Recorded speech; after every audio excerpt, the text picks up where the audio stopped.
Puis les clients ont travaillé là-dessus. Travaillé longtemps, là, travaillé 1 an et demi, 2 ans là, sur un projet. Puis ils me demandent, est-ce que tu pourrais nous faire la façade du bâtiment? Puis là, je leur dis, ouais, je peux faire la façade du bâtiment, mais en général, un concepteur s'occupe de faire tout, l'intérieur, l'extérieur, pour avoir une cohérence. Puis là, elle dit, oh, ben, on a déjà notre intérieur. Puis là, je lui dis, bon, ben écoute, j'aimerais voir ce que tu as.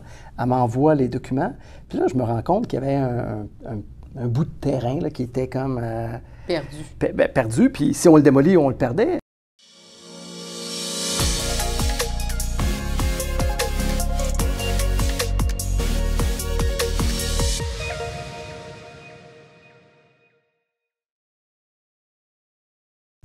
Bonjour à tous, ici Sophia Méliani, courtier immobilier chez PMML.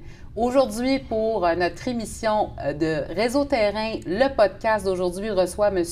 Mario Adornetto, concepteur architectural de renom, qui est avec nous comme invité. Bonjour Mario. Bonjour. Merci d'être avec nous aujourd'hui. Merci de l'invitation. Ça me fait plaisir. On est très heureux de t'avoir dans nos bureaux aujourd'hui. Vraiment, en plein centre-ville de Montréal, fait que de la Rive-Nord au downtown. Très bel endroit en passant. Merci beaucoup Mario. Écoute Mario, on te reçoit aujourd'hui. On fait un podcast spécialisé sur le terrain. On reçoit énormément d'invités dans le podcast. Puis toi, tu es un de nos invités, d'ailleurs très spécial. Je suis vraiment contente de te recevoir parce que nous autres, après le fait que je te reçois comme invité, tu es aussi mon client. On travaille ensemble. C'est le fun. Puis toi, dans ton métier, moi, ce que j'aimerais présenter un petit peu au public aujourd'hui, c'est qui Mario Adornetto? Tu sais, tu as quand même un très beau background, tu as une très grande expérience, tu as travaillé énormément et œuvré énormément dans le développement immobilier. Ouais. Tu joues une partie très importante dans un développement. Puis, tu as aussi un produit que tu offres au marché qui est différent de tout ce qu'on voit actuellement. Puis moi, j'aimerais ça que tu nous parles un petit peu de ces choses-là. Avant ça, tu sais, Mario, quand on dit concepteur architectural, c'est quoi ça, Mario? Bien, en fait, c'est que concepteur, je ne suis pas architecte, je ne suis pas technologue en architecture. Pour faire un historique, comment que ça a débuté tout ça? À l'âge de 17 ans, je voulais aller au cégep en graphisme, puis finalement, ça ne l'a pas donné. Durant l'été, j'ai commencé à faire une job-in, du lettrage sur un véhicule. Puis, suite à cette expérience-là, je me suis dit... il doit sûrement y avoir des entreprises qui font du lettrage. J'ai fait le tour des bottins téléphoniques pour voir qui pouvait m'aider dans le domaine parce que j'avais fait un lettrage, puis je voulais avoir une idée de prix, comment que ça coûtait faire l'ouvrage que j'avais fait. Ouais.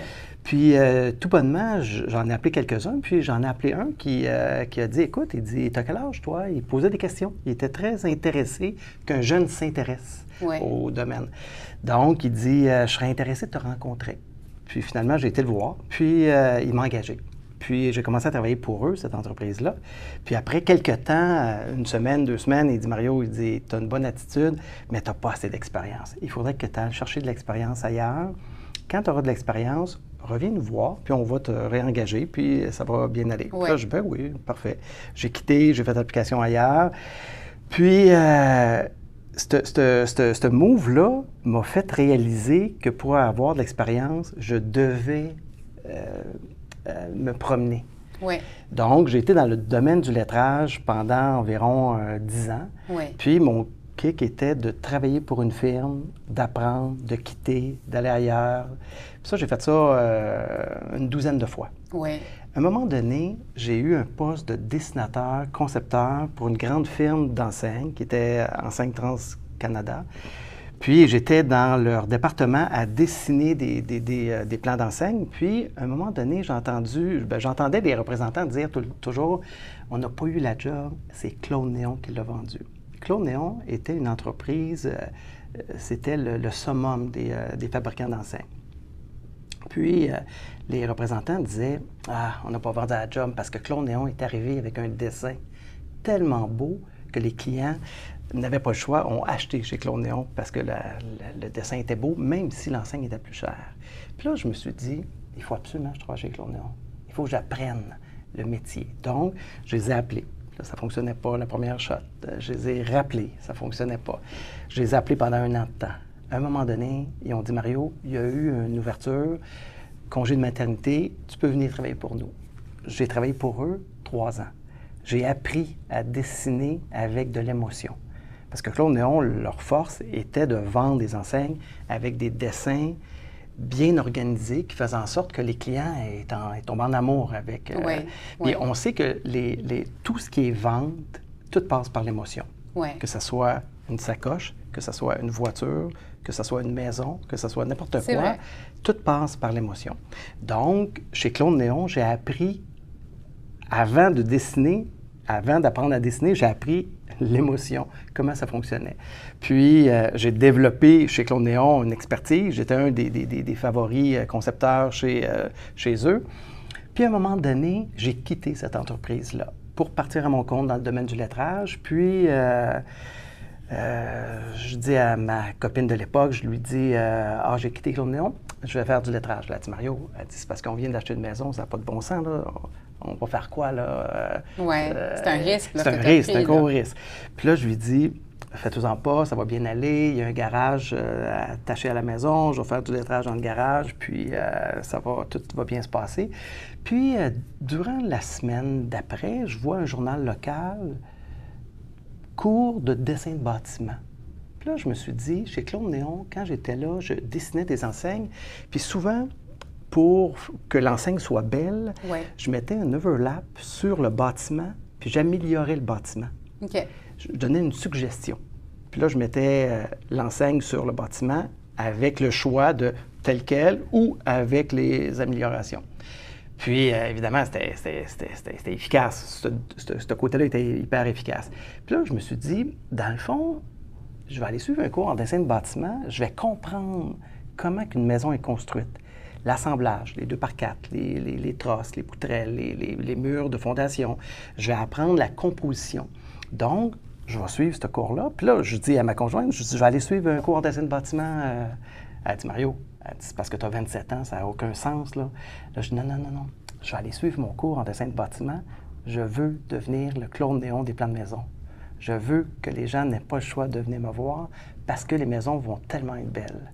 Donc, j'ai suivi mon cours. Ça a été pour moi une année dans ma vie la pire parce que je travaillais toujours, puis ça allait bien. Côté les entrées de fonds allaient bien, mais là, quand tu vas à l'école, c'est une autre chose. Là. Donc, j'ai fait ma formation d'1 an sans savoir où est-ce que ça m'amènerait. À la fin de la formation, je me suis dit, non, je ne veux pas travailler pour une firme, je veux vraiment travailler à mon compte. Donc, je vais partir mon bureau de conception. Ça n'a pas été long. Ça a pris 1 mois. J'ai commencé à faire 1 plan, 2 plans. Puis instantanément, ça a été des winners. Ça a été quelque chose là, de très fort. Puis là, les gens se demandaient dans le monde de l'habitation résidentielle, dans la région là, de Rive-Nord, Longueuil, Québec, il se passait de quoi? Il y a un nouveau concepteur de maison qui est arrivé avec des idées nouvelles, avec une façon de présenter qui était différente de ce qu'on est habitué de voir. Je n'avais jamais travaillé pour une firme, donc je suis arrivé avec ma vision, ma façon de présenter, puis ça a été un succès. Puis, avec les années, bien, j'ai engagé des gens, puis là, j'ai formé une équipe. Puis là, mon but était de faire des belles maisons, puis je voulais que les entrepreneurs qui construisent les maisons constate que c'était un produit de qualité. Le client le voyait tout de suite. Là. Il faisait des ventes. Puis là, un moment donné, il y avait des revues à l'époque dans le domaine de l'habitation que les gens pouvaient se procurer un petit peu partout. Puis il y avait beaucoup de publicité, beaucoup de maisons dessinées par moi. Donc, ça faisait comme un engouement. Ça a été très fort.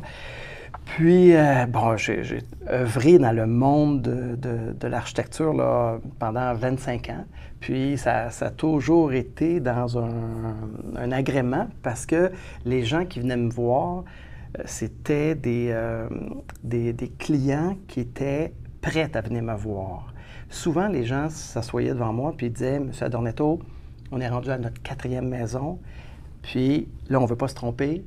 ça fait longtemps qu'on veut venir vous voir, mais on savait que vos prix étaient différents, un petit peu plus chers que les autres, donc on n'avait pas les moyens quand on était plus jeune, mais là, on est prêt puis on ne veut pas se tromper. Exactement. Donc, dans ma carrière d'architecture, j'ai toujours eu des beaux mandats parce que les gens étaient là pour les bonnes raisons. Là. Puis ma vision était de leur offrir le meilleur de ce que je pouvais faire là, au niveau là, de la conception, la composition intérieure, les élévations extérieures. Puis j'ai toujours eu une vision au niveau de l'habitation de faire des choses qui sont belles aujourd'hui, demain et après-demain.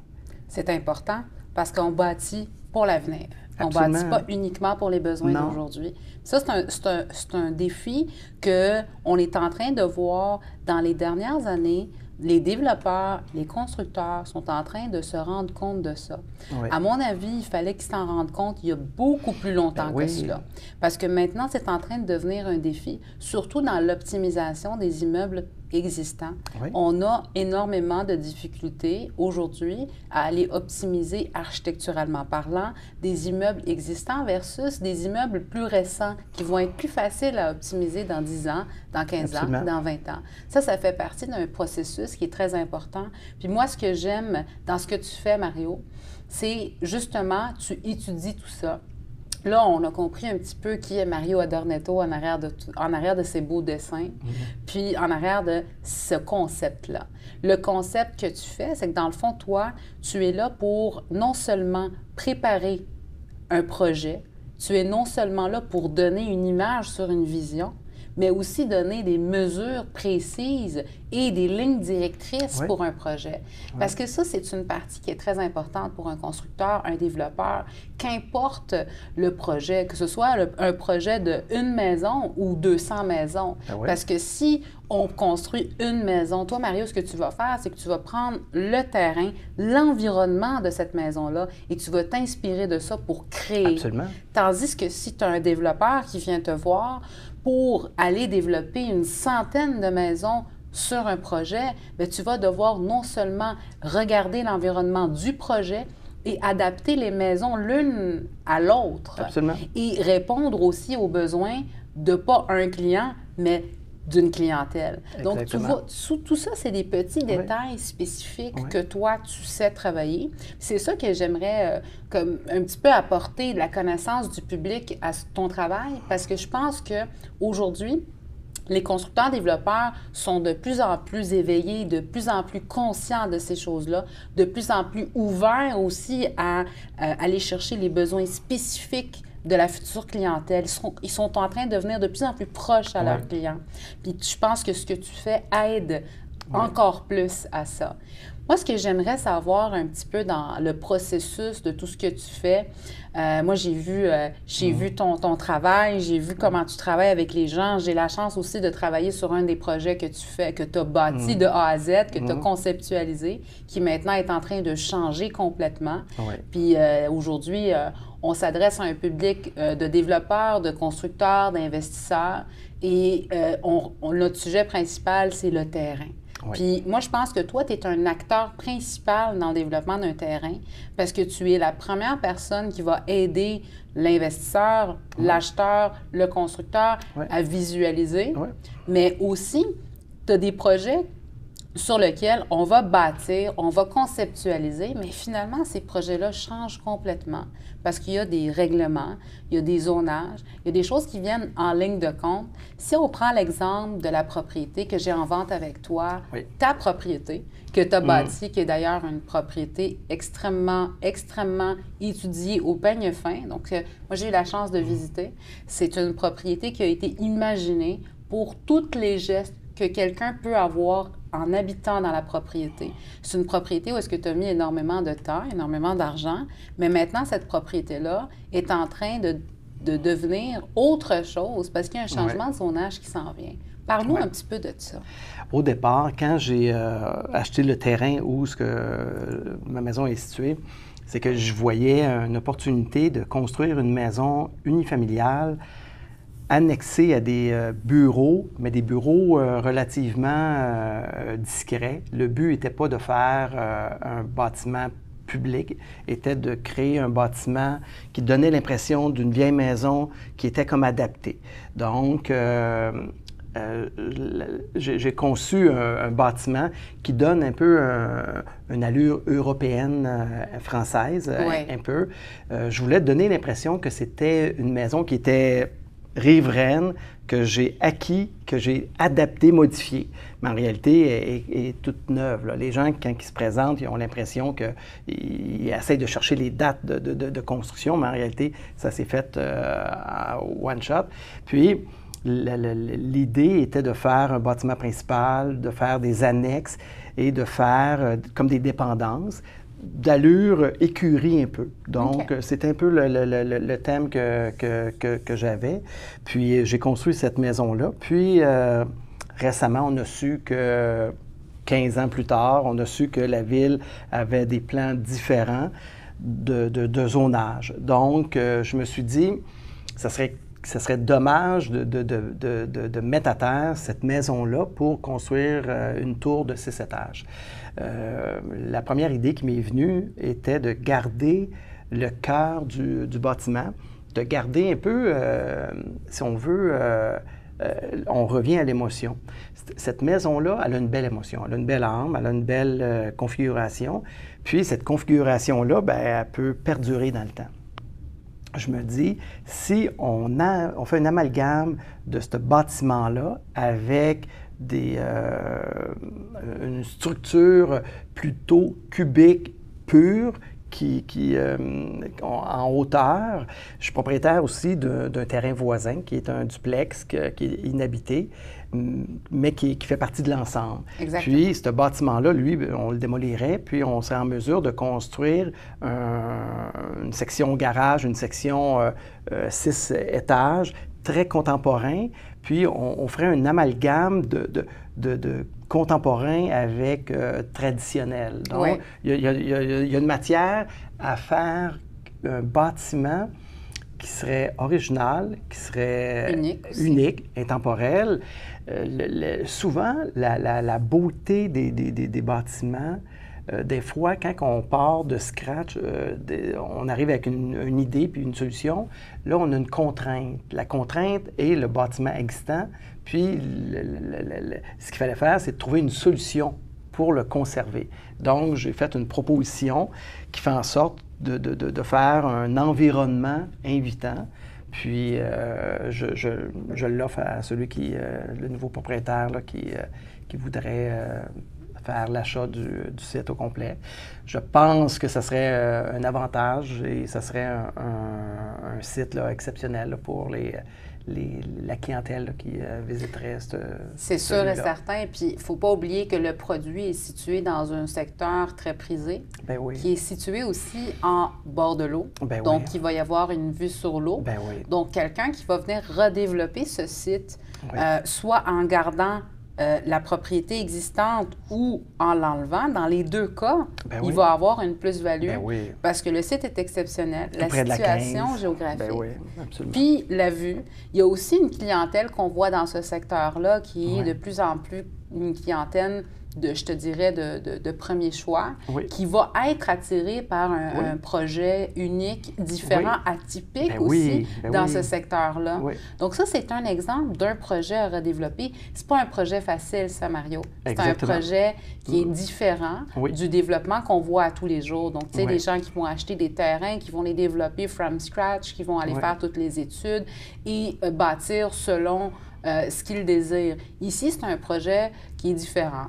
Soit on recommence à zéro et on perd une certaine valeur, mais qu'on va devoir payer en tant que constructeur ou développeur, ou on garde la propriété et on l'adapte à un nouveau redéveloppement pour venir faire un projet unique, atypique. C'est sûr et certain que dans les deux solutions, le projet ne coûtera pas la même chose.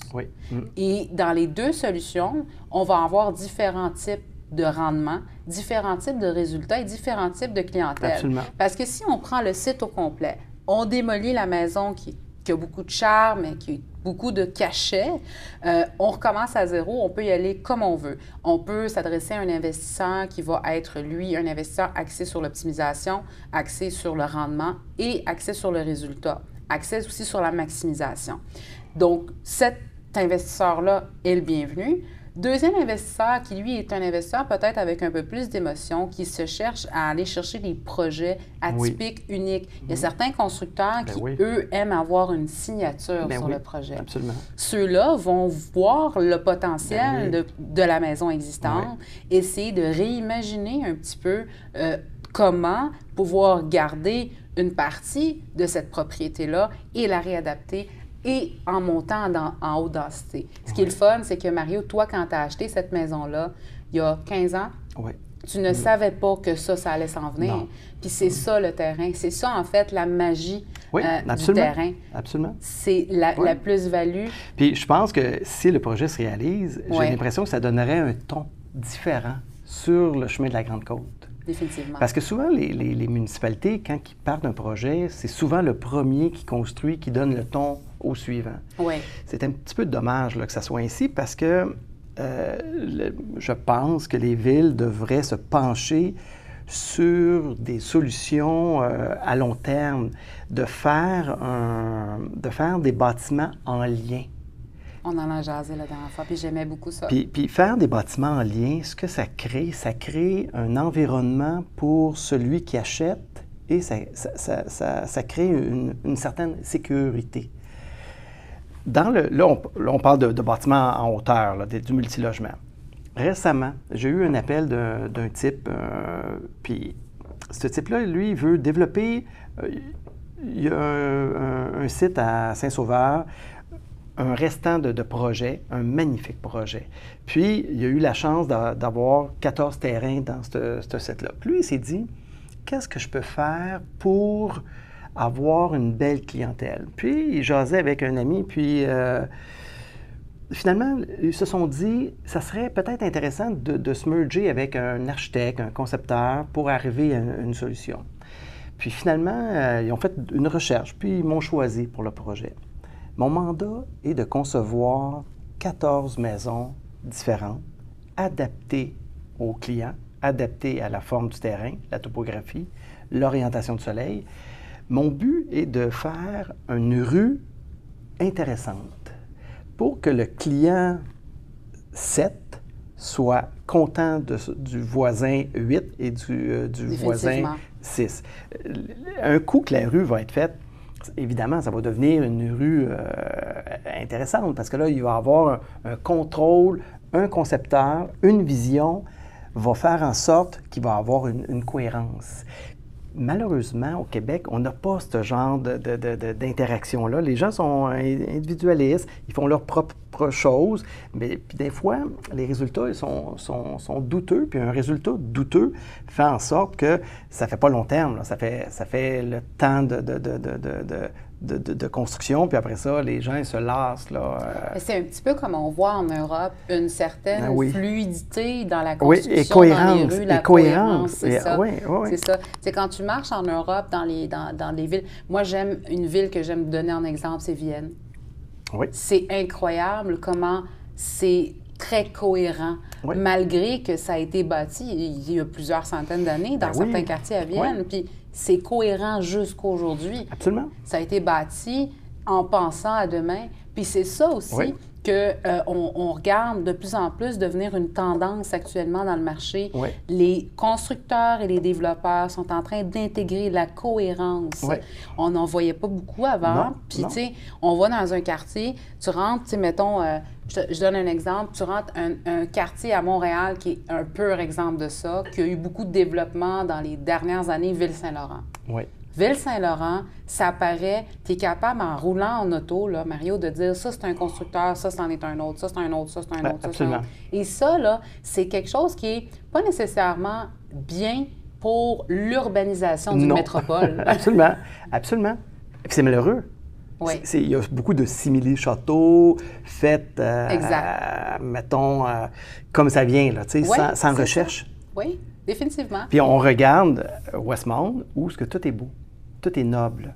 Oui. Les produits, les gens n'ont pas le choix. Ils prennent des pierres naturelles, ils prennent des briques d'argile, ils prennent des matériaux nobles. Ce que ça crée un environnement qui perdure dans le temps. Exactement.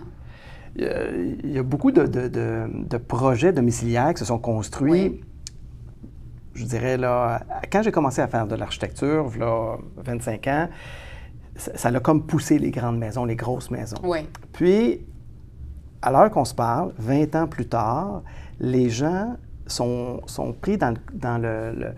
Si la maison n'a pas été bien dessinée à l'extérieur et à l'intérieur, puis qu'elle n'a pas eu des produits nobles, les gens achètent ces maisons-là, redécorent l'intérieur, ils vont mettre des grosses sommes, là, des sommes de 400, 500 000 pour redécorer l'intérieur, puis advenant que l'extérieur n'est pas joli, il y a un problème, là. L'investissement du 500 000 qu'ils vont mettre va faire en sorte que la maison, elle n'aura pas de plus-value.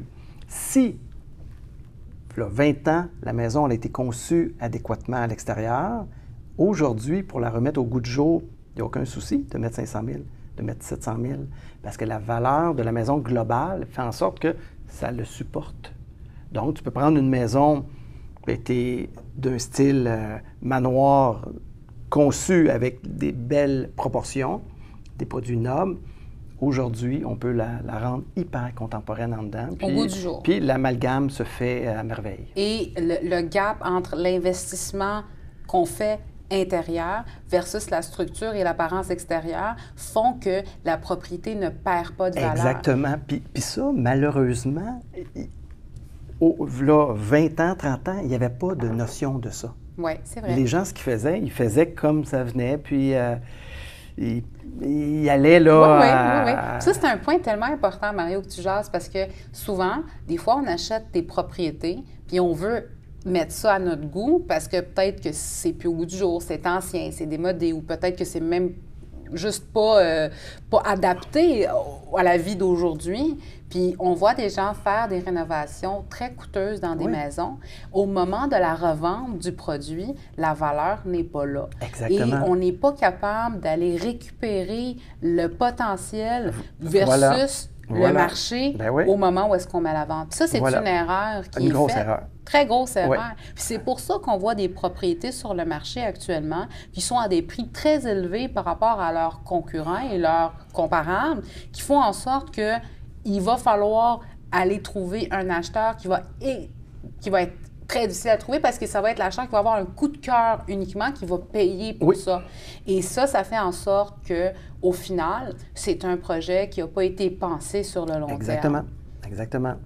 Moi, ce que j'aimerais savoir, Mario, dans ton expérience à toi, comment tu fais pour choisir un terrain? Tu sais, c'est quoi un terrain pour toi qui fait en sorte que quand tu le vois, tu dis « ça va bien, ça, c'est bon ». C'est quoi les points importants qui font en sorte qu'un terrain est bon à développer pour toi? Dans le résidentiel, c'est sûr, le secteur a un rôle important. Les terrains riverains, ça a une plus-value, ça va de soi. Quelqu'un qui investit des sous sur un terrain riverain, c'est garant ça ne se développe pas des terrains riverains. On y va dans cette direction-là pour le bien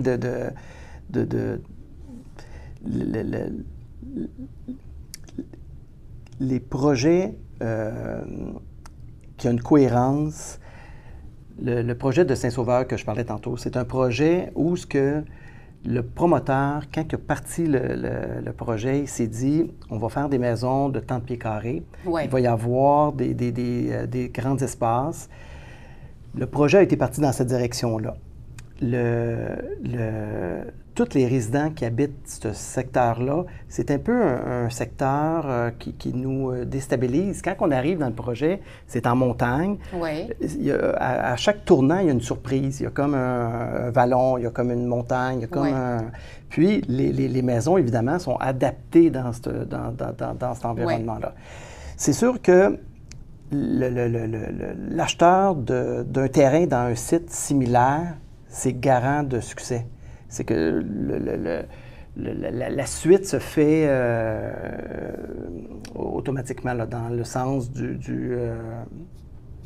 le fond, quand tu parles de ce projet-là, moi, ce que je comprends un petit peu à travers tout ça, c'est que chaque terrain va s'adapter au terrain voisin. La conception qui va être dessus va s'adapter au terrain voisin. Puis si on vient répondre un petit peu à la question, ce que tu es en train de me dire, c'est que chaque terrain a son potentiel. Bien, chaque terrain a un potentiel. Tantôt, je parlais de riverain. C'est sûr qu'un terrain riverain, ça a une plus-value parce que c'est un terrain qui ne se développe pas. Il y a beaucoup de terrains, je pense entre autres, exemple, Chambéry. Oui. C'est des terrains qui se sont développés dans un champ. Le promoteur qui a développé ce projet-là avait une vision, puis sa vision n'était pas nécessairement une vision à long terme. Aujourd'hui, les gens qui habitent le quartier de Chambéry, c'est un quartier qui va mal vieillir. Les maisons ont un côté un petit peu... la vision de l'entrepreneur a fait en sorte que c'est devenu un projet, malgré les gros montants que les gens investissent, ça dénote un côté cheap. Les maisons ont une similitude entre elles. Ils ont des couleurs inadaptées. Ils ont souvent trop de couleurs. Donc, on a l'impression de rentrer dans un endroit où il y a une incohérence. Tantôt, je parlais d'émotion. L'émotion de ce projet-là est pas bien. Il y a des bâtiments en hauteur, il y a des bâtiments bungalow, il y a des bâtiments cottage, multilogements et tout, dans le même endroit. Il n'y a pas eu de contrôle de long terme dans ce projet-là. Ça, c'en est un exemple, à mon avis, que c'est pas un bon site. C'est malheureux parce que, dans le fond, ça aurait pu être un bon site. Ça aurait pu être planifié en fonction de créer une zone de bâtiment à hauteur, de zone de bâtiment tant de pieds carrés, et avec une certaine finesse de forme qui fait en sorte que les maisons auraient bien vieilli. Aujourd'hui, c'est un projet qui a peut-être, je ne sais pas, là, environ une douzaine d'années, puis sur le lot, dans ce projet-là, il y a peut-être, je ne sais pas, là, 10 % de belles maisons. C'est comme malheureux, là, parce que ça a comme mal, ça a mal parti. C'est sûr et certain que, tu sais, il y a des projets où est-ce que les développeurs ont pensé à, il y a 10 ans, il y a 15 ans, c'était quoi le besoin dans ce temps-là, dans le marché. Ils ont répondu à une certaine demande. Ouais. Puis moi, ce que je pense que les développeurs, constructeurs devraient de plus en plus intégrer, c'est pas de répondre à la demande présente, mais de répondre à la demande présente et future. Oui. Essayer de créer un modèle qui peut facilement être adapté et grandir avec le temps. Oui. Puis ça, je pense que dans l'histoire, en fait, de l'immobilier, de la construction, là, depuis, je te dis Moyen-Âge, j'ai l'impression que quand on était dans le Moyen-Âge, qu'on était dans les époques beaucoup plus anciennes, on avait des constructions qui étaient capables d'être adaptées dans le temps. Plus les gens ont commencé, l'être humain, en fait, avec les siècles qui ont avancé, plus il y a eu de la création d'argent, plus les gens ont été capables de voir leur propre maison, plus on est allé chercher des coûts plus bas, plus bas, plus bas, plus bas, plus bas, jusqu'à aujourd'hui, est-ce qu'on arrive à des coûts de construction qui sont... C'est sûr que certains constructeurs, oui, trouvent encore les coûts de construction chers, mais c'est pas les coûts de construction qui sont chers, c'est le modèle que l'être humain a créé aujourd'hui. Tu as parfaitement raison. Puis on est en train de créer un certain type d'architecture qui peut pas nécessairement grandir avec nous. Je te donne un exemple. Les maisons ancestrales sont là depuis 400 ans, 500 ans. Il y en a qui sont là depuis encore beaucoup plus longtemps que ça.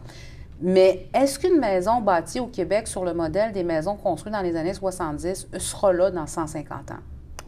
Elle ne pourra pas s'adapter. Puis, si on parle un petit peu d'environnement, puis on parle un petit peu c'est la question en ce moment dans le marché. En 2024, on se pose toutes les questions sur comment faire pour pouvoir respecter l'environnement, intégrer la durabilité, intégrer les normes environnementales. Bien, ça, c'en est une norme en intégrant des produits qui vont pouvoir... Oui. Souvent, je me rends compte, là, dans le monde de l'architecture, les gens, que ce soit un technologue, un architecte ou les dessinateurs, c'est que les gens vont prendre mot à mot ce que les clients veulent. Ouais. Puis ce que ça crée souvent des maisons incohérentes. Par expérience, les gens, quand ils arrivent à mon bureau, ils sont un peu excités parce que là, ils veulent réaliser un rêve. Puis, ils ont des cartables de photos et des Pinterest des exemples de qu'est-ce d'idées. qu'ils veulent. Ils me déballent tout ça. Puis, je me rends compte qu'il y a des dessinateurs qui vont prendre mot à mot tout ce qu'ils veulent. Mm-hmm. Mais la réalité, c'est pas nécessairement ça. L'idée, c'est de comprendre leur goût et de filtrer dès le départ où est-ce qu'on va aller. Le rôle d'un concepteur à long terme, c'est d'arriver avec une solution qui va faire en sorte que la maison va être cohérente dans le temps. À un moment donné, il y a des solutions qui sont efficaces, il y a des idées que les gens ont. Un couple, un homme a un désir d'une maison, la dame a ses désirs à elle. Il faut jongler avec ça, puis il faut arriver avec une solution qui va être efficace pour eux et efficace pour le futur acheteur. Définitivement, définitivement. Souvent, les projets éphémères qu'on peut appeler, c'est des projets où ce que les gens ont fait ce que les gens voulaient, puis ont réalisé le produit. Puis là, aujourd'hui, on se ramasse avec des maisons... Bien, c'est ce qu'on voit aujourd'hui dans les quartiers des grandes villes, Montréal, Laval, Longueuil. C'est juste ça, là. Absolument. C'est des maisons qui ont été adaptées à monsieur, madame, tout le monde, qui sont aujourd'hui pas nécessairement adaptées aux prochains acheteurs. Puis les constructeurs, développeurs sont en train de se rendre compte qu'ils font un modèle. Puis un modèle, c'est pas nécessairement avoir les mêmes plans pour tout le monde. Non. C'est chaque projet doit avoir son cachet. Avec une vision, tout simplement. Exactement. Moi, j'aimerais ça savoir, Mario, dans ta carrière, c'est quoi le projet que tu as réalisé dont lequel tu es le plus fier ou lequel que tu as le plus aimé travailler, développer, dans le fond? C'est sûr que dans mon domaine, j'ai eu la chance de travailler avec des projets qui étaient quand même de qualité supérieure. Ouais. La clientèle que j'ai eue, ça l'englobe peut-être là, 1% de Québécois, propriétaires d'entreprises, des professionnels. Puis, j'ai toujours eu la chance de travailler avec une certaine ouverture. Les gens qui m'ont engagé, c'est des gens qui m'ont fait confiance. Puis à partir de là, je travaille avec eux. Je dirais que pas mal tous mes projets ont eu un certain succès. Oui, c'est sûr. Parce que je me suis impliqué. J'ai pas un projet comme tel là, que je pourrais dire, là, c'est le projet. Là. Ça s'est toujours fait dans une harmonie. Puis, ma façon de travailler est un peu différente de ce qu'on est habitué de voir. Dans le monde de l'architecture, souvent, tantôt je disais que les gens sont excités, ils déballent leurs trucs, puis les architectes vont prendre note de leurs besoins. Ils vont expliquer aux gens, on va vous rappeler, on va vous présenter des exemples, des croquis, des esquisses. Ma façon de faire est un peu unique, c'est que j'écoute les gens, j'ai le plan du terrain, j'ai la topographie du site, j'ai l'orientation du soleil, j'ai les périmètres, j'ai la grille d'usage, qu'est-ce qu'on peut faire, qu'est-ce qu'on ne peut pas faire. Puis, on discute. Les gens me parlent de leurs rêves, de leurs projets, je les écoute. Puis, tranquillement, à un moment donné, lors de la conversation, je leur pose la question, est-ce que vous aimeriez voir le setup intérieur? Puis là, évidemment, les gens ont comme, ben oui, on aimerait voir l'intérieur. Je prends une feuille blanche, puis je dessine les pièces qu'on a préalablement parlé, au niveau là, des espaces, au niveau des quantités de pièces, 3 chambres, 2 chambres, garage double, garage simple, peu importe. Je dessine des blocs d'intérieur. Puis là, on jase ensemble. Puis là, il y a comme une synergie qui se crée. Puis à partir du moment qu'on a une cohérence d'espace, je leur propose je leur dis, est-ce que vous aimeriez voir la façade de votre maison? Puis là, évidemment, les gens se regardent, puis ils se disent, ben oui, on aimerait ça voir l'intérieur. Je prends une feuille blanche, Puis, avec mon plan d'intérieur, j'ai déjà mes décrochés, donc je suis en mesure de développer l'extérieur. Ce document-là, extérieur, c'est un document qui est fait à main levée, devant les gens. Quand le layout est intéressant au niveau à la mine, parce que quand je dessine l'intérieur, c'est toujours à la mine, puis quand tu dessines à la mine, c'est un dessin qui peut se modifier, parce qu'on peut effacer, on peut agrandir, on peut bouger. Là. Un coup qu'on a statué sur l'intérieur, je dessine l'extérieur à la mine, puis un dessin à la mine, c'est un dessin qui n'est pas nécessairement visible. Il manque un peu d'émotion, parce que là, on a de la difficulté à comprendre les décrochés, les avancées, les reliefs. Donc, pour lui donner un effet d'émotion, je prends mes crayons feutres et je dessine au feutre tout de suite. Mais quand on dessine au feutre, on ne peut pas nécessairement effacer parce que là, on va nuire à la qualité du dessin. Donc, je dessine au feutre la maison, je mets l'aménagement, je mets les ombrages, puis un coup que le dessin est terminé, je prends la feuille et je leur présente à tout coup. C'est un produit qui devient... Je dirais, là, il y a beaucoup d'émotions quand que ça se fait. C'est sûr et certain. L'émotion est forte, puis le produit devient leur produit à eux, devient une possession, devient c'est comme si on venait de créer un bébé devant eux. C'est sûr. C'est particulier là, comme sentiment, puis les gens sont comme bouche bée. C'est sûr. Puis là, ça devient c'est une étude de volume. Ensuite, je leur dis... On va travailler les esquisses avec ça. On sait où est-ce qu'on s'en va, on a les grandes lignes. Là, ce qu'il nous reste à faire, c'est de faire les dessins à l'échelle pour être sûr que tout est cohérent. Puis, un coup qu'on a fait les dessins à l'échelle, vous allez être en mesure de faire des modifications parce que là, on sait combien de pieds carrés qu'on a, on sait la dimension, on a les grandes lignes exactes. Puis là, les gens, on fait les esquisses, puis après ça, on fait nos plans adaptés avec les bonnes choses. Ça devient des maisons uniques, ça devient des maisons adaptées à eux.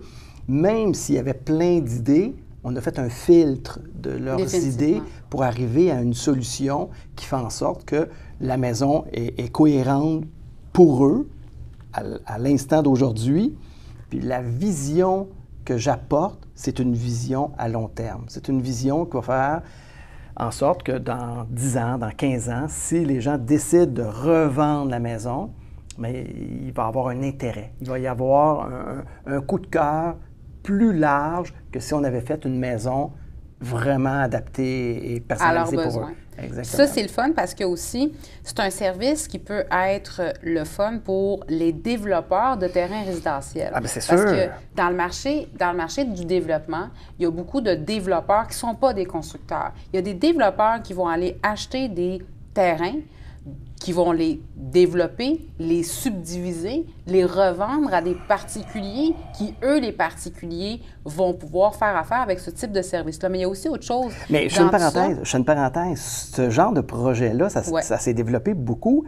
Puis quand c'est rendu où ce que le promoteur fait des subdivisions, puis, exemple, autorise des autoconstructeurs, c'est là je te laisse aller parce qu'on s'en va on se cale. Là. On se cale, mais c'est ça qui est le fun. Oui. On se comprend, puis ça, c'est le fun parce que c'est intéressant. Oui. Parce que quand on voit beaucoup de clients qui recherchent des terrains pour autoconstruction, il y en a de moins en moins des terrains pour autoconstruction. Puis quand il y en a, c'est parce qu'ils sont dans des secteurs qui sont très éloignés ou est-ce qu'il n'y a pas des services de proximité. Mais on devrait de plus en plus ouvrir un petit peu cette porte à l'autoconstruction.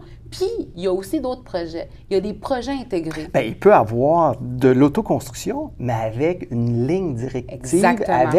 Puis les lignes directives, là, on a beau écrire un règlement qui dit ça te prend tant règlements de zonage. Tant de maçonnerie, tant de ci, tant de ça. Mais dans la vraie vie, là, c'est... Je peux choisir la brique que je veux, puis le voisin à côté aussi, puis finalement, c'est pas cohérent. Exactement. Je pense qu'il devrait un architecte, un type attitré qui a une vision globale du projet. Tu veux dire ça par municipalité? Bien, par projet, oui, exactement. Il y a un projet qui se développe, peu importe, que ce soit des tours, que ce soit des unifamiliales, que ce soit n'importe quoi. S'il y a une cohérence, une vision globale, ça risque de devenir intéressant. Ça risque de devenir avec une certaine cohérence. Mais tu vois, on le voit de plus en plus dans les projets intégrés. On le voit de plus en plus dans les projets intégrés. Certaines municipalités, certaines villes vont de plus en plus demander à ce qu'il y ait des projets intégrés, justement pour essayer de rentrer la cohérence dans le développement et surtout pour pouvoir avoir une urbanisation des villes qui est de plus en plus cohérente, tu vois. Et ça, c'est quelque chose que j'aime bien, mais j'aime moins quand on s'adresse dans le pur résidentiel. Dans les projets de développement de terrain purement résidentiel, c'est un petit peu compliqué parce que ce que ça donne comme résultat, c'est que ça donne des projets immobiliers purement résidentiels pour une maison unifamiliale ou bifamiliale, mais le fait que c'est un projet intégré, on oblige l'acheteur à à acheter la maison et se faire construire par le constructeur. Ça donne des maisons en rangée ou des maisons unifamiliales qui se ressemblent toutes, mais il n'y a pas de cachet, il n'y a pas de... Absolument. Il n'y a pas de différence. Et qu'est-ce que ça fait? Ça fait qu'au niveau de la revente, le jour où ces gens-là ont acheté le terrain, ont construit avec ce constructeur, 10-15 ans plus tard, ils veulent remettre cette maison-là en vente, bien, tout le monde va se vendre au même prix. Absolument. Puis tout le monde va être pareil. Puis ça, c'est pas nécessairement une bonne chose. Parce que la personne qui, elle, a acheté la maison, puis on revient un petit peu à ce qu'on disait tantôt, puis a fait des améliorations domiciliaires qui sont des améliorations domiciliaires de haut de gamme, elle peut plus augmenter sa valeur. Et on revient au problème de tantôt. Exactement. Donc ça, tu vois, c'est un tout.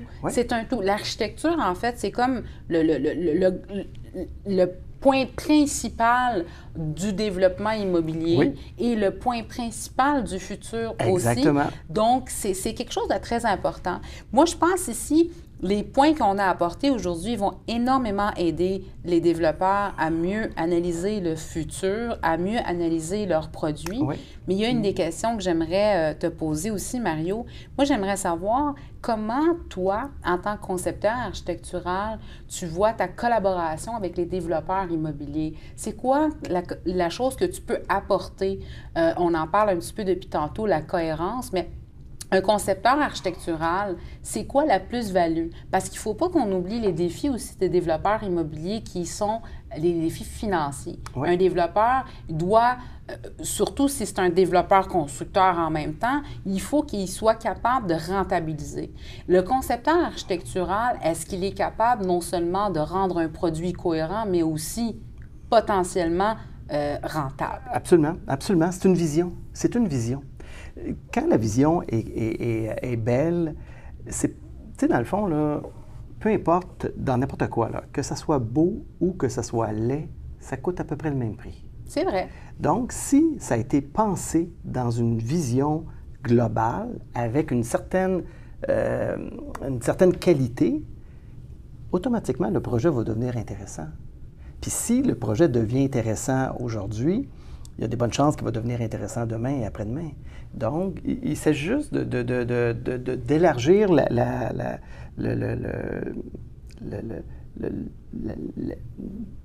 l'opportunité à avoir un concepteur, de mandater un concepteur pour qui ait le contrôle du... Souvent, on engage un banquier pour gérer nos finances. Exactement. Je pense que les développeurs devraient mandater un visionnaire pour leur projet. Puis le visionnaire... Mais souvent, ils sont visionnaires aussi, les développeurs. Oui, mais ils sont visionnaires dans leur propre domaine. Il faut aller plus loin. Il faut tu sais, dans le fond, là, je fais une référence là, mettons, aux voitures. Oui. Les voitures. Toi, tu es un grand amateur de véhicules, je le sais. J'adore les voitures. Puis on regarde, je fais un exemple, là, les Corvettes. Oui. Ça fait des années que ça existe, des Corvettes. Puis il y a eu des phases où ce qui était belle, mais il y a eu des phases qui n'étaient pas belles. Oui. Là, on est dans une période qui ne sont pas belles. On est dans une période où ce qu'une Corvette ressemble à un Goldorak. Personne ne veut rouler en Goldorak. C'est vrai. Puis ils ont travaillé fort, là, on s'entend. Là, on parle d'une marque de voiture qui date depuis plusieurs années. Puis c'est ceux qui achètent ces voitures-là, c'est des fanatiques de ça. Oui. Puis aujourd'hui, à mon humble avis, ces voitures-là ne pourront pas bien vieillir parce qu'elles ressemblent... C'est comme une caricature. Pourtant, elles ont coûté super cher à être conceptualisées. Oui. Il y a d'autres voitures que on fait une référence aux Porsche, les 911. Oui. Quand ils ont dessiné la 911, probablement qu'ils ne savaient pas que 60 ans plus tard, elle aurait le même look. Mais une chose est sûre, c'est qu'ils ont gardé la noblesse de l'auto. Puis aujourd'hui, les 911, c'est les voitures qui se gardent le plus longtemps. La valeur, oui. C'est que dans le fond, on peut retrouver des vieilles 911. Oui. Les gens sont fiers d'avoir ça. Définitivement. Pourquoi ils sont fiers? Parce que c'est une belle ligne. Mm-hmm. La ligne est noble. Dans l'habitation, c'est la même chose. Si on a une maison, souvent je dis aux gens, mettez des vraies pierres naturelles. Mm-hmm. Là, les gens, oui, mais ça coûte cher. Vous êtes mieux de mettre peu de pierres naturelles qu'une façade en fausse pierre. On parlait de quartier Saint-Laurent tantôt. Là. Oui. C'est toutes des fausses pierres qu'il y a là. C'est toutes des façades, imitation pavé uni. Oui. On s'entend là, que c'est pas noble. Là. On aurait été mieux dans le règlement d'exiger un revêtement de déclin ou un stucco, peu importe, avec des pierres naturelles. En 10 pas 100 Ça aurait coûté similairement le même Oui, prix. puis il y aurait eu une émotion. L'autre fois, je me promenais en véhicule avec quelqu'un, puis il tripe sur l'architecture, puis il me parlait il est assez connaissant au niveau des maisons. Là. Oui. Puis là, à un moment donné, on a fait un parallèle. C'est que toutes les maisons qu'il aimait, c'était souvent des maisons qui avaient des pierres naturelles. Mais il ne savait pas. Mais souvent, c'est ça qui arrive. Bien, c'est que ça dégage une émotion. Une pierre naturelle, c'est noble. Il n'y en a pas deux pareils. Il y a comme une belle émotion. Souvent, je disais à mes clients, je leur disais, on va mettre peu de pierre, mais on va mettre de la vraie pierre. Puis on va mettre des portes, on va investir sur la porte de façade, parce que c'est l'accueil. Oui. Quand on rentre puis que c'est beau, c'est invitant. Oui. Donc, j'accède dans cette démarche-là, puis encore aujourd'hui, ces maisons-là qui ont été dessinées il y a 30 ans, bien, ceux qui ont des pierres naturelles et des portes de bois, bien, c'est des maisons qui sont encore belles. Encore belles. Moi, j'ai une petite question pour toi. Dans un développement multilogement, là, je sais que tu en vois tous les jours, quelle est l'erreur que tu vois qui revient dans les développements multilogements qui, à ton avis, devrait être évitée? Et quelle serait ta solution qui ne serait pas nécessairement plus coûteuse? Tu sais, quelque chose là, qui te dérange, que tu vois dans les immeubles multilogements. C'est le trop de couleurs. OK. Les promoteurs, souvent, ils vont faire des bâtiments flash. Oui. Puis des bâtiments flash, on perd On le voit beaucoup sur la Rive-Nord à Laval. Exactement.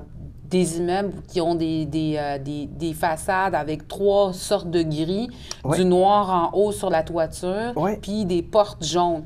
Moi, j'ai vu un immeuble comme ça, construction 2021, si je me souviens bien, sans faire d'erreur.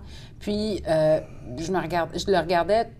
Là, en 2024, il y a 5-6 projets qui se sont faits à Laval, juste à côté. Il n'y a plus de sens. On en a un ici, on est sur Robert Bourassa. Oui. Ici, en plein centre-ville de Montréal, et Saint-Paul et Robert Bourassa. Si tu vas juste en arrière, tu le regarderas en sortant. Il y a un immeuble gris, juste après le Duc, un immeuble gris avec des balcons qui sont jaunes. L'immeuble a été construit en 2020. Les déclins de jaune sur les balcons sont déjà en train de ternir et changer de couleur. Ça, pour moi, on aurait pu utiliser un matériau qui peut-être coûterait le même prix. Là. Tu sais, dans le bon vieux temps, on utilisait du fer pour faire les balcons noirs, bien simples. Mais il aurait bien vieilli, ce matériau-là, versus un déclin jaune. Mais ça, c'est l'exemple. Là. Le beau coûte le même prix que le lait. Oui. Exactement. Oui. Puis ça, dans le fond, là, la journée que ça s'est décidé qu'on va mettre des balcons jaunes, probablement que entre eux, ils se sont dit, bien, on veut que notre bâtiment se démarque, on va mettre des balcons jaunes. Oui. Mais c'est cette décision-là qu'il n'aurait pas... Il aurait fallu qu'il y ait un ange gardien qui leur dise, attends, OK, c'est correct, on comprend qu'on veut que ça se démarque, mais c'est pas la solution à prendre. Définitivement, définitivement. C'est vrai que ça, c'est des points qui sont tellement importants, puis des fois, ça vieillit mal. Quand on vient revendre le projet, le développeur construit jour 1 et vend son projet. Constructeur arrive, construit le projet, il travaille sur ce que l'autre a fait avant lui.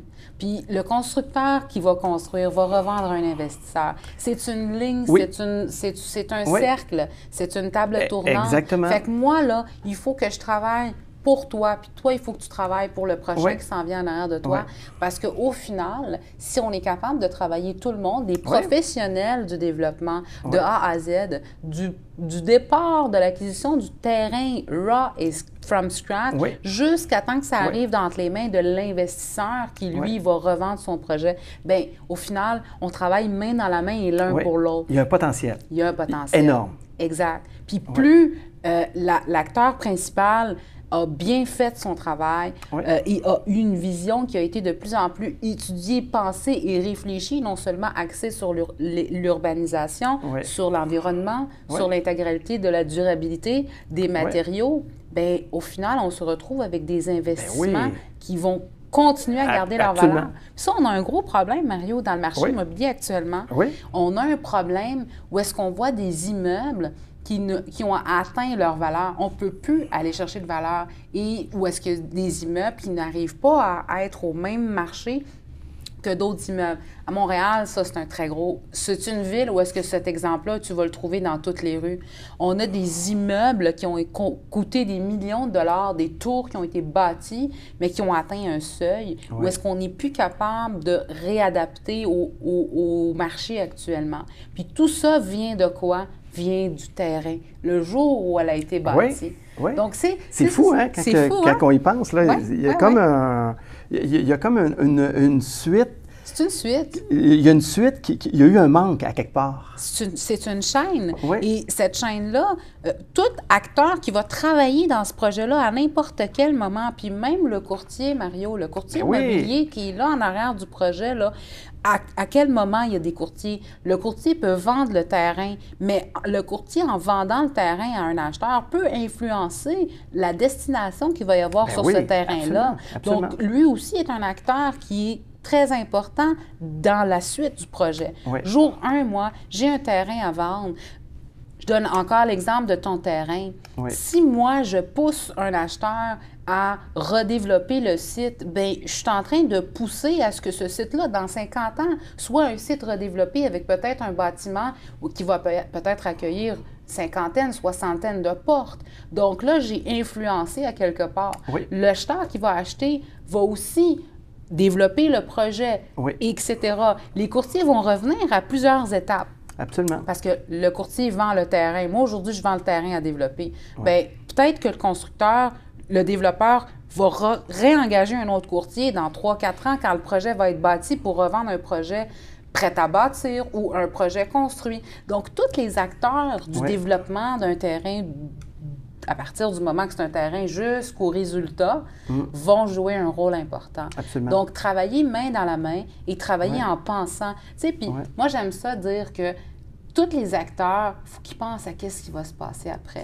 Moi, surtout que moi, je fais énormément de terrain, je me spécialise là-dedans, je joue un rôle important dans les transactions des gens, puis j'essaie toujours de me dire que va devenir ce terrain. Tu sais, des fois, j'ai des terrains qui sont vides. Il y a une grille des usages. Puis la grille des usages, bien, c'est moi qui donne les idées à mes clients. Hey, la grille te donne le droit de faire ci, te donne le droit de faire ça. C'est sûr et certain qu'en donnant l'idée aux acheteurs, aux acquéreurs et aux développeurs, bien, tu influences à quelque part l'urbanisation d'une ville. Je pense qu'il faut penser à ça. Je pense que chaque professionnel devrait avoir ça fait partie de l'intégrité, je pense. Oui, absolument. De penser à ça, de dire... Et puis, juste de laisser quelque chose. Exactement. Juste de laisser quelque chose. C'est une trace.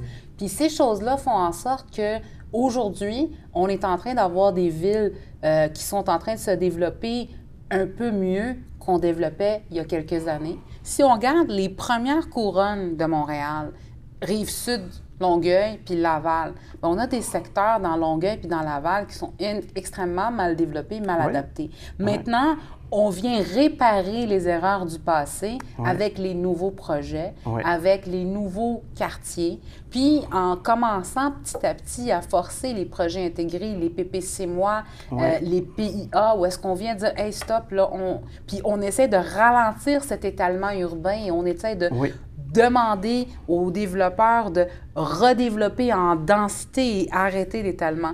Mais tu vois, ça, c'est quelque chose qui aurait pu être évité avec des concepts architecturaux, des pensées d'avance. Absolument. Ça, c'est incroyable. Aujourd'hui, c'est comme, on a eu une journée où est-ce qu'on a parlé un peu de l'histoire du terrain. C'est comme, tu as été un petit peu notre historien, Mario, aujourd'hui. C'est le fun, c'est le fun. Moi, ce que j'aimerais savoir aussi, c'est quoi qui a été ton plus grand défi dans les développements de terrain? Honnêtement, j'ai jamais vraiment eu de défi comme tel parce que les gens qui venaient me voir avaient déjà fait l'achat de leur terrain. Je n'ai pas eu le contrôle sur « vous devrez aller Mais dans le développement, peut-être que tu as conceptualisé des propriétés ou est-ce que tu as eu des gros défis, là? Bien, les défis sont en lien avec les grilles d'usage qu'on a. Puis, mon rôle n'est pas de changer la grille d'usage, c'est de l'adapter. Bien, justement, en l'adaptant. Puis, dans le fond, tout se crée. Si j'ai une grille d'usage qui respecte une certaine hauteur, mon rôle de concepteur, c'est de jouer avec cette hauteur-là. Donc, à un moment donné, la Ville de Lorraine avait justement une réglementation qui disait qu'on ne doit pas dépasser telle hauteur. Puis, il y a eu une époque où on faisait beaucoup de manoirs, de châteaux. Puis, souvent, les châteaux sont élégants quand les toits sont hauts.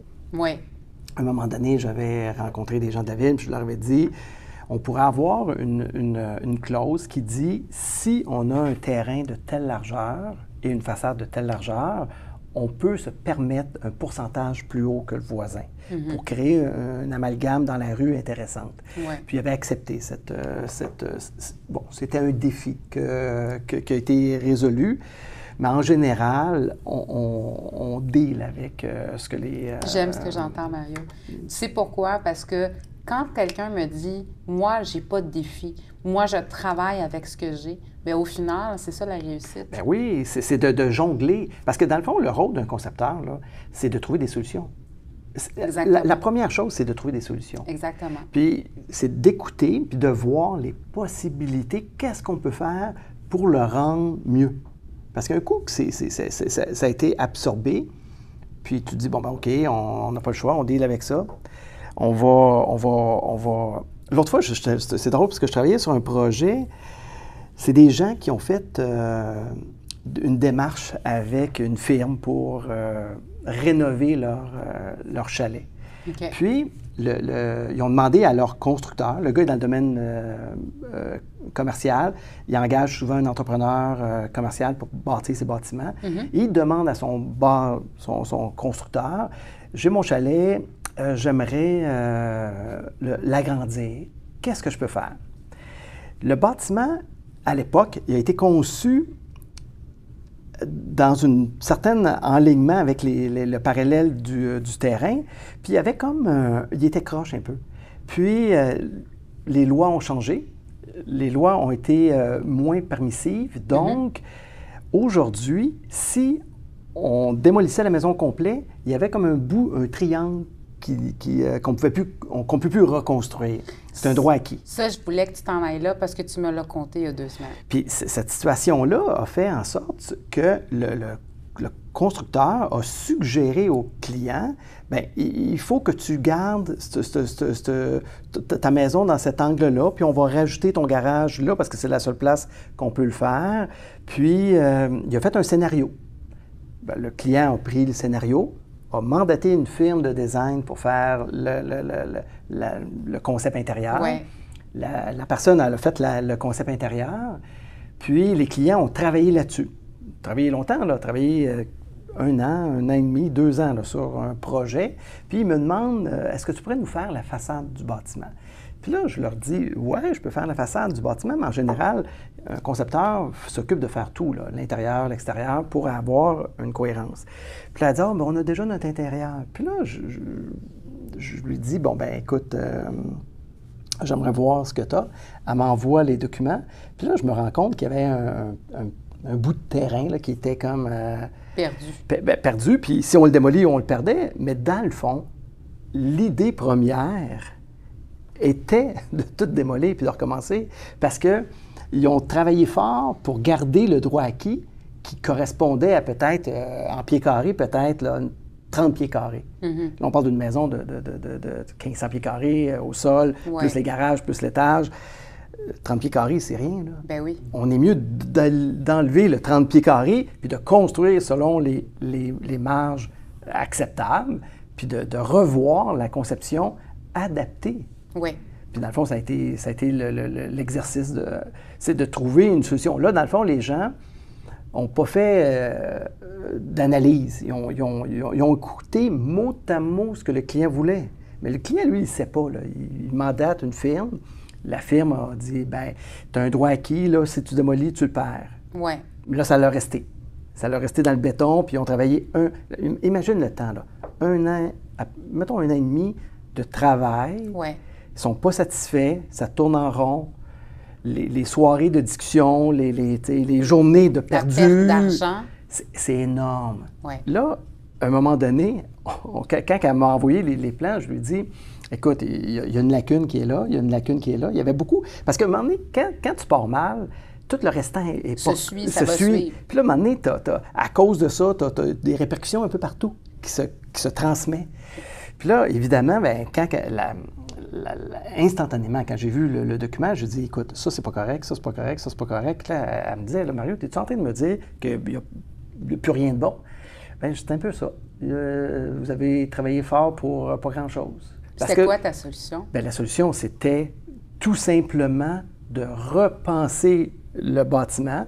On parle du même nombre de pieds carrés, d'éliminer le triangle qui était inutile de 30 pieds carrés, puis de concevoir une maison qui rentre dans les lignes. Adaptée à la topographie du terrain. À la topographie et à l'orientation, parce que le garage, finalement, c'était pas là qu'il allait, il devait aller là, parce que le soleil, la course, faisait en sorte que c'était important d'avoir une fenêtre qui donne de la luminosité à l'intérieur. Donc, les points que j'ai... Dans le fond, c'est des solutions. Les solutions adéquates que j'ai apportées, mais c'est pour le bien-être des résidents, le bien-être de l'environnement, le bien-être de l'investissement. Parce qu'au départ, je leur ai demandé, vous avez un budget de combien pour construire votre projet?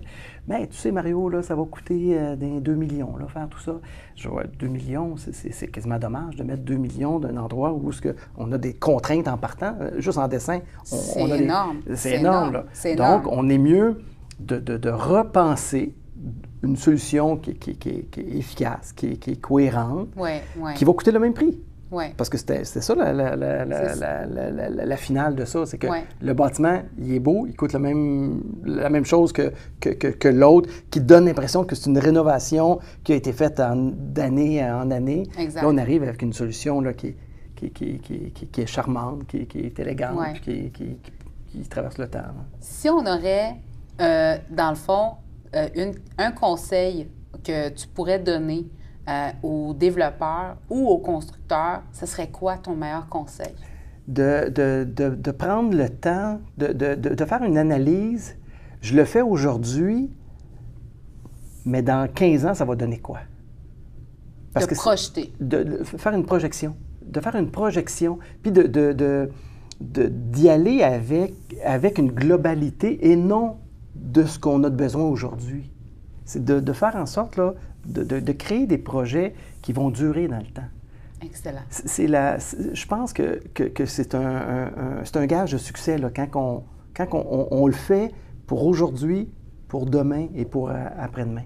Excellent. C'est un gage de succès. Puis, pour terminer, moi, j'aimerais ça savoir, puis je pense que nos internautes qui vont nous suivre aussi, comment tu vois les tendances du marché dans le futur? Comment tu vois le monde du terrain dans les prochaines années? Qu'est-ce que tu penses qu'il va y avoir comme tendance? Qu'est-ce qui va se passer? Bien, je pense que les projets de cottage, bungalow, c'est un peu terminé. OK. Là, je pense que les projets vont se développer en hauteur. C'est des projets qui vont se développer dans le fond, les villes veulent densifier, puis on s'en va dans cette direction-là. Le souhait pour ces promoteurs-là, c'est de créer des bâtiments, parce qu'on s'entend, là, bâtir une tour, c'est une fortune en investissement. Donc, autant mettre les sous au bon endroit pour créer quelque chose avec une certaine cohérence. Mm-hmm. Et les villes devraient avoir un œil critique au niveau de ce qui doit être fait. Mm-hmm. Dans le fond, c'est les villes qui devraient mandater des professionnels avec une vision globale. C'est eux qui devraient aligner, puis souvent, ils écrivent des règlements, mais c'est pas écrire un règlement qui fait la différence. Ça peut être interprété de tellement de façons différentes. Quand tu le lis, qu'à un moment donné, on se perd là-dedans. Là. Les villes devraient... Bien, ça, c'est un problème majeur c'est un gros problème. Mario. L'interprétation des règlements municipaux pour le développement des projets. On a, en transaction immobilière, en plein vente de projets, bien, c'est nos plus gros défis. On a des fois le vendeur qui comprend une interprétation, qui met un projet en vente, puis là, tu as l'acheteur qui arrive, puis qui a le règlement, puis que lui a une autre interprétation. En plein transaction, des fois, on doit régler ça. Exactement. Un moment donné, on parlait là, avec une municipalité là, de changement de zonage.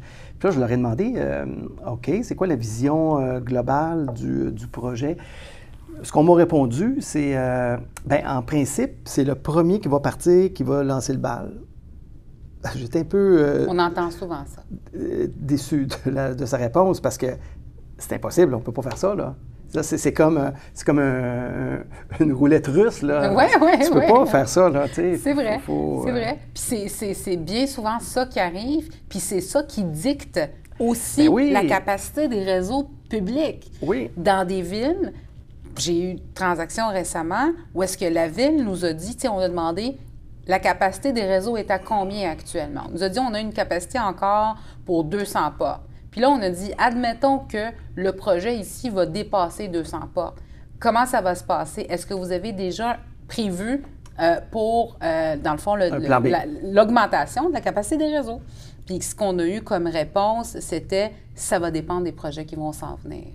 Donc, il n'y a pas d'urbanisation prévue dans les villes pour préparer les villes à absorber la population qui est grandissante. D'où la crise du logement actuelle. On a une crise du logement en ce moment au Québec, mais on n'a pas d'institutions qui sont préparées pour pouvoir travailler sur la démographie pour préparer l'avenir. Ça, je pense que c'est un problème. C'est pas quelque chose pour les développeurs ou les constructeurs, c'est beaucoup plus haut. Je pense que c'est politique. On devrait commencer à comprendre que avoir un pays comme le Canada, une province comme le Québec, qui est en train d'accueillir une population grandissante à chaque année, il faudrait qu'on ait des urbanistes spécialisés dans la préparation de l'urbanisation du Québec. Puis je pense que ça, c'est quelque chose de très important. Puis qu'on ne laisse pas la décision de la capacité des réseaux à une municipalité et à ce que cette municipalité aille se battre avec des ministères pour pouvoir avoir des subventions pour aller chercher des fonds parce que là, il y a un développeur qui veut faire 400 pas. Non. Il faudrait que ce soit déjà prévu. Aujourd'hui, toi et moi, Mario, on a fait l'histoire du terrain, puis on a fait un petit peu de politique. Ça, c'est le fun, parce que c'est, au final, les défis des développeurs, les défis des constructeurs, c'est ça. Mais c'est ça, la conception. La vision, c'est ça. Là. Exactement. C'est tout simplement ça. C'est de la vision, puis c'est aussi, de se projeter. En fait, le terrain, c'est un point A. Puis, il y a un point Z. Puis, pour se rendre, puis pouvoir arriver au point Z, bien, il faut être capable de passer chaque étape correctement en prévoyant la prochaine étape. Puis ça revient non seulement en commençant avec le terrain, mais en commençant aussi avec la gouvernance qui fait en sorte qu'on puisse avoir un milieu de vie beaucoup plus adapté à l'être humain, qui se rapproche des besoins de l'humain et qui va grandir avec lui. Oui, absolument. Est-ce que tu as un message, Mario, à tous les développeurs, les constructeurs de terrain là, que tu voudrais passer aujourd'hui avec nous? Moi, je pense qu'il y a des solutions. Dans le fond, les solutions, c'est de prendre le temps de bien faire les choses. Oui. C'est ça, c'est ça que le message que j'aimerais que les gens comprennent, c'est tout projet doit se faire avec une vision. Puis cette vision-là, on ne doit pas recommencer. Là. La vision, normalement, quand on a une vision, là, on part de la première étape, deuxième étape, troisième étape, doit couler ensemble. Là. Oui. On ne doit pas revenir en arrière. Là. Une vision, normalement, là, c'est tu pars d'un projet, puis on va à terme, puis le résultat est cohérent et intéressant. Oui.